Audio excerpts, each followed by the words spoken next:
मंडळी नमस्कार। आजच्या व्हिडिओमध्ये आपल्याला पीक विमा योजना याबद्दल माहिती घ्यायची आहे। तुम्हाला माहित आहे की शेती म्हणजे फक्त काबाड कष्ट नाही, फक्त मेहनत नाही, तर निसर्गाबरोबर असणारी कायमस्वरूपीची झुंज आहे। शेतकरी बांधवांनो, निसर्गाचा आपल्यावर अनंत ऋण आहे, पण कधी कधी हाच निसर्ग रौद्र रूप धारण करतो।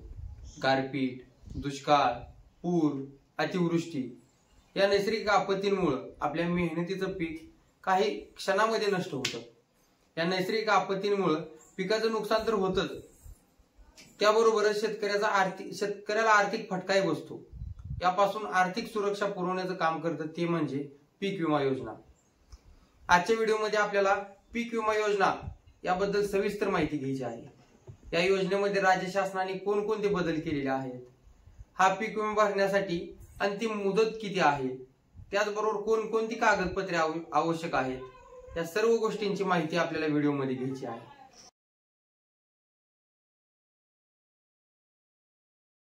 राज्य शासनाने या पीक विमा योजनेमध्ये बदल करून या पीक विमा योजनेचं नाव सुधारित पीक विमा असे केलेले आहे। याबरोबरच महत्त्वाचे 3 बदल राज्य शासनाने यामध्ये केलेले आहेत। या बदलांमुळे विधानसभेमध्ये वेगवेगळ्या आमदारांनी याबद्दल प्रश्न उपस्थित केलेले होते। तर कोणकोणते बदल आहेत ते आपण जाणून घेऊया। पहिला बदल सांगायचा झाल्यास, मागील वर्षी म्हणजे 2024च्या खरीप आणि रब्बी हंगामापर्यंत पीक विमा भरण्यासाठी शेतकऱ्यांना फक्त 1 रुपया भरावा लागत होता आणि उर्वरित रक्कम राज्य शासन भरत असे।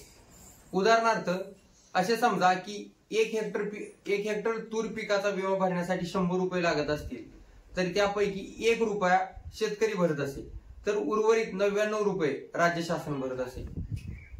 परंतु यावर्षी शेतकऱ्याला विम्याची पूर्ण रक्कम भरावी लागणार आहे। महत्त्वाचा हा बदल राज्य शासनाने यामध्ये केलेला आहे।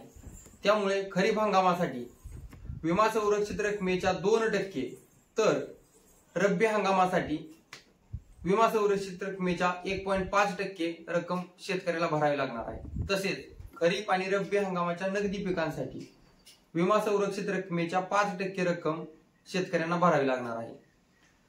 त्याचबरोबर हा बदल का केला, यामागचं कारण राज्य शासनाने असे सांगितलेले आहे की 1 रुपयामध्ये पीक विमा भरावा लागत असल्यामुळे बोगस पीक विम्याचे प्रमाण वाढलेले आहे।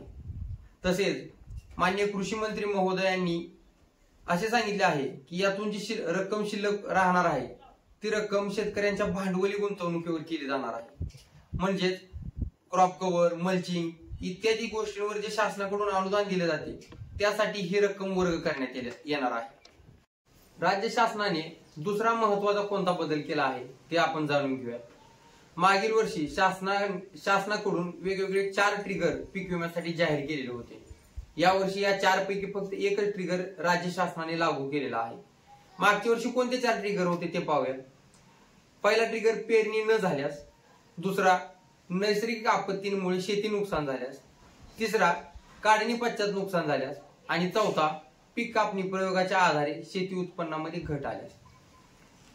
यापैकी शासनाने आता फक्त एकच, तो म्हणजे पीक कापणी प्रयोगाच्या आधारे व तांत्रिक उत्पादनाच्या आधारे उत्पादनामध्ये जर घट आली तरच पीक विमा जाहीर होणार आहे। हा एकच ट्रिगर लागू केलेला आहे। यामुळे झालेलं काय आहे की एक साधी सोपी गोष्ट इथं अशी आहे की 4 ट्रिगर मधून ज्यावेळी पीक विमा लागू होणार होता त्यावेळी नक्कीच शेतकऱ्याला शक्यता जास्त होती की त्या शक्यतेद्वारे पीक विमा मिळू शकत होता।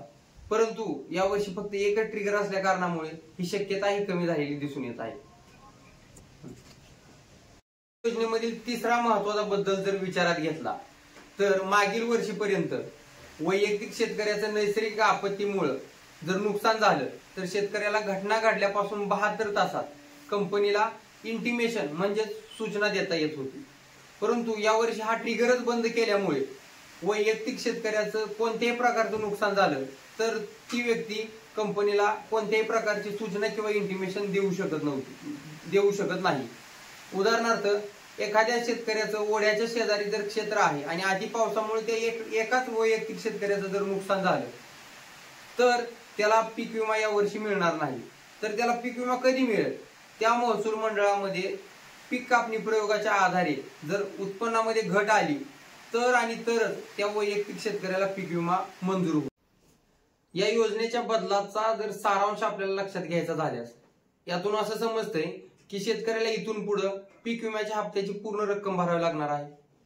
त्याचबरोबर राज्य शासनाने जे 4 ट्रिगर होते ते रद्द करून फक्त एकच ट्रिगर, तो म्हणजे पीक कापणी प्रयोगाच्या आधारे जर शेती उत्पन्नात घट आली तरच पीक विमा मंजूर होईल. आणि तिसरा, वैयक्तिक शेतकऱ्याला कोणतेही नुकसान झालं तरी तो कोणत्याही प्रकारचं इंटिमेशन किंवा सूचना कंपनीला देऊ शकत नाही. पीक विमा भरण्यासाठी शेतकऱ्यांना 31 जुलै हे अंतिम दिनांक आहे. 31 जुलै पर्यंत केव्हाही शेतकरी महाई सेवा केंद्रामधून पीक विमा भरू शकतात. प्रति शेतकरी अर्जासाठी महाई सेवा केंद्र चालकाला 40 रुपये राज्य शासनाकडून दिले जातात. यासाठी आवश्यक कागदपत्र कोणते आहेत ते जाणून घेऊया. 7/12, 8 बँक पासबुक. त्याचबरोबर 7/12 तुमची ई पीक पाहणीद्वारे पीक पाहणी नोंदवणं गरजेचं आहे. जर ई पीक पाहणी आणि ऍक्च्युअल पीक यामध्ये जर तफावत आढळून आली तर आपला पीक विमा रद्द होईल, याची शेतकऱ्यांनी नोंद घ्यायची. त्याचबरोबर पीक पेरा स्वयं घोषणापत्र आवश्यक आहे आणि शेतकऱ्याचं फार्मर आयडी असणं आवश्यक आहे. ऍग्रीस्टॅक नोंदणी आल्यापासून कृषी विभागाच्या कोणत्याही योजनेचा लाभ घ्यायचा झाल्यास शेतकऱ्यांना फार्मर आयडी म्हणजे शेतकरी कार्ड काढणं कंपल्सरी केलेलं आहे. पीक विमा भरण्या अगोदर संबंधित शेतकऱ्यांनी सदरचे पीक आपल्या महसूल मंडळासाठी अधिसूचित आहे का याची खात्री कृषी विभागाकडून करून घ्यावी. आपण व्हिडिओमध्ये चर्चा केलेली पीक विमा योजनेबद्दलची माहिती आपणास कशी वाटली, त्याचबरोबर पीक विमा योजनेमध्ये जे राज्य शासनाने बदल केलेले आहेत ते आपणास कितपत योग्य वाटतात याबद्दल कमेंट बॉक्समध्ये नक्की कळवा. व्हिडिओ आवडल्यास लाईक करा, शेअर करा, सबस्क्राईब करा. तुर्तास थांबूया. धन्यवाद.